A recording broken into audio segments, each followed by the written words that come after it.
Hey, welcome back guys. So got your tax return ready to mail in 2025 but wondering if you can fold it? It's a common question, nobody wants a rejected return. I've got the quick answer and tips to keep it smooth with the IRS.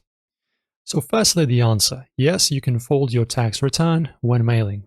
The IRS doesn't ban folding, their scanners handle standard folds like a letter in thirds just fine. I mailed my 1040 folded last year. No issues. But there's a right way to do it to avoid snags. Let's walk through it. So firstly, guys, you need to use a standard envelope, 9 to 12 or business size, and fold your forms neatly in thirds, like a letter. Keep staples or clips minimal. One staple is enough if you need it.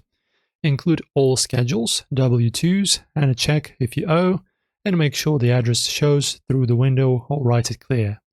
IRS, Fresno, CA, and etc. And for your form exact spot, don't overstuff the envelope. Things stacks can jam scanners.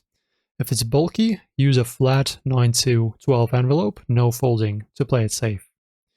So fold away, just do it neatly in thirds, use a good envelope, and mail smart. Guys, drop your story below, like and subscribe. See you next time.